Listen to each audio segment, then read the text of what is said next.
Good morning, tubers. Welcome back for another adventure. Yesterday we got this thing running. Last night I ordered a bunch of parts for it, and I have another few things to order. So money, money, money. Anyway, right now the thing that's got me concerned is it really just doesn't roll.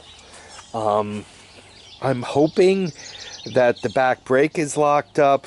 Probably a spring broke. That's what I'm hoping. Or it's got a axle problem.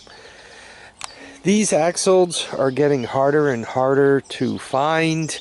As a matter of fact, eBay has been kind of short on all the parts for these things. So I guess my dream of buying them all up has come true. Now, I guess I own most of them. Anyway, what we're going to do is jack this up, pull that tire off, and try to get into that wheel. It seems to be locked, which is going to make it hard to get the drum off. And it's hard to fix the brake shoes under the drum if you can't get the drum off. But hopefully we'll get it moving and get it figured out. So I jacked up the back of this thing, and one could see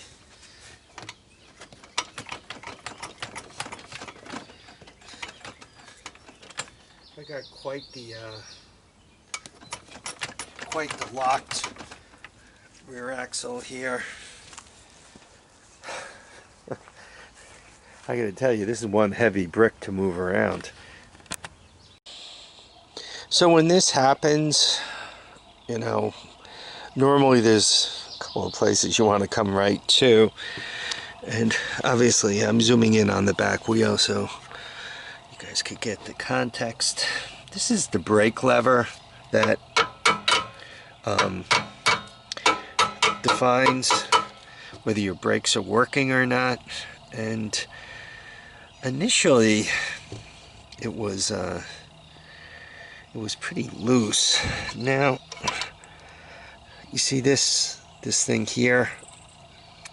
I think what I'm going to do is you got to hold this side. I think I'm going to spin that out and try to release it some more. I'm actually kind of surprised it's tight. Maybe while I was over here, and actually I did. I probably stepped on the brake a little bit.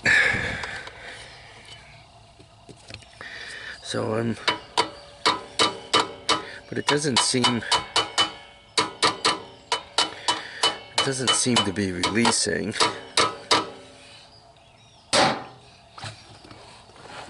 Oh wait, it did release a little bit. Good. I'm still going to pull that wheel off and take a look inside. To me, what I think is going on, I think probably one of the shoes have a spring, and if you break the spring, the shoes have a tendency to jam in there, especially going forward. So let's see if we can't get that wheel off and get things loosened up. Okay, here we go.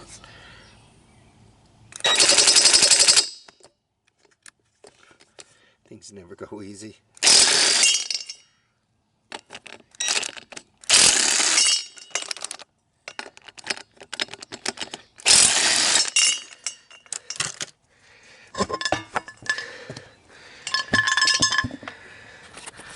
All right, so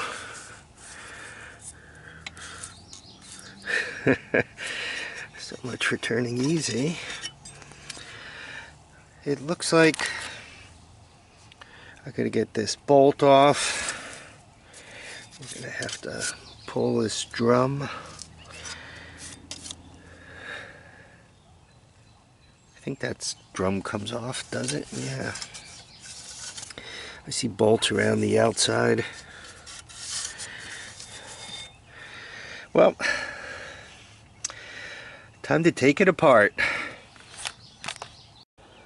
So, while we're playing with the good, the bad, and the ugly with this, a few things. First of all, somebody's obviously been in here, right? That doesn't look like the right washer. So somebody's fooled around with this. Broken lug nut much, so that's annoying. This cable is shot, obviously, right? You guys can see that right there. I completely loosened it up and basically took it off, and now it's completely free,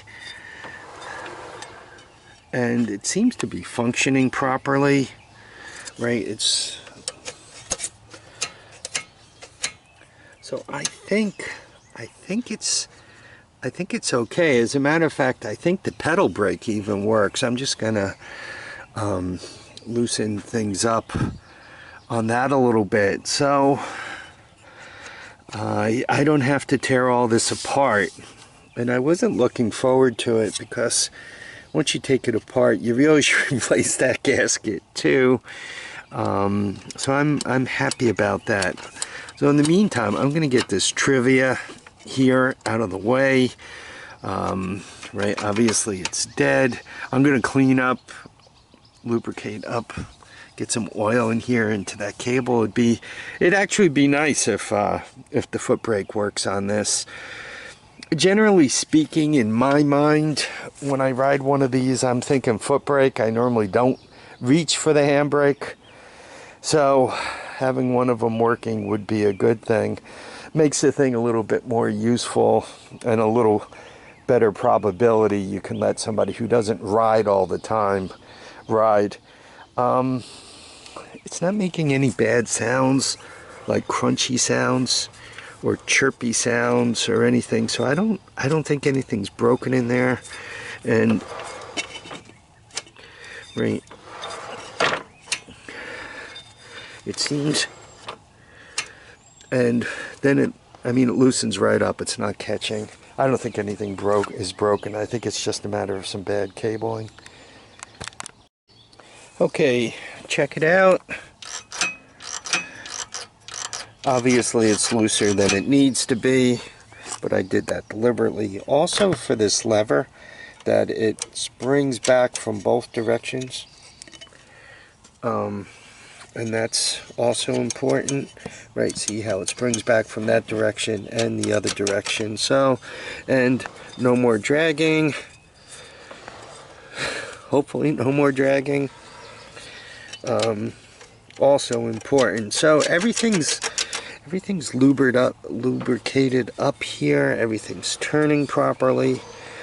What I'm gonna do is adjust the brake so one doesn't have to go like to the ground to hit the brakes, and we're gonna make sure everything is functioning properly once again, because then we'll show it to you working. By the way, when I'm lubing up cables, you know, I use the typical stuff, and then I follow up with this. Even better than this stuff is the graphite. These are known as Zoom spout bottles. eBay. Most of the stuff I get from eBay. Some of you were asking, where do I get the parts to build the portable CDI box? eBay. The Radio Shack box came from eBay. Everything typically comes from eBay. The Radio Shack boxes are getting a little harder to find. Last time I was at the flea market, somebody had these empty drill boxes, so I, bought a couple of them, figuring for the next generation CDI box, maybe I'll put it in one of these drill boxes. Okay, so obviously round. Let's see if I can get both in the picture.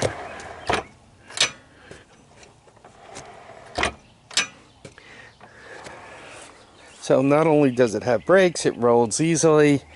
And this thing is getting closer and closer to a ride. As a matter of fact, I think I just need to smash a gas tank onto it and we could take it out.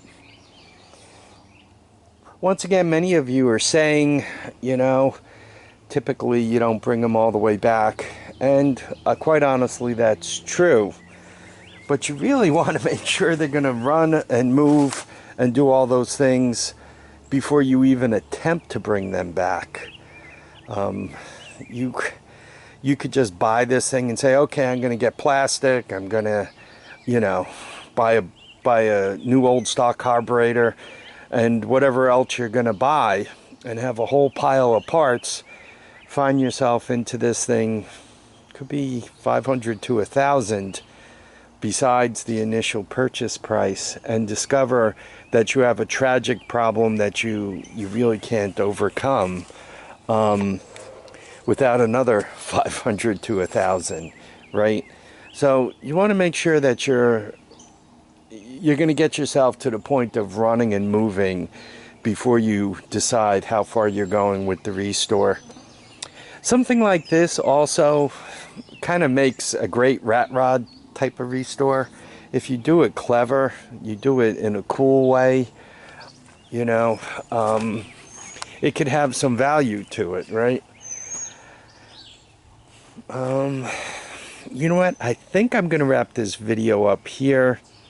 The one I made for yesterday was just a bit long at 30 minutes. Hopefully a lot of you guys watched it. The statistics say that on the average only half of it was watched. So normally I don't like the videos to get too crazy long. People have other things to do, right? You kind of get the gist of it and you move on to the next video. So why don't I wrap this thing up here?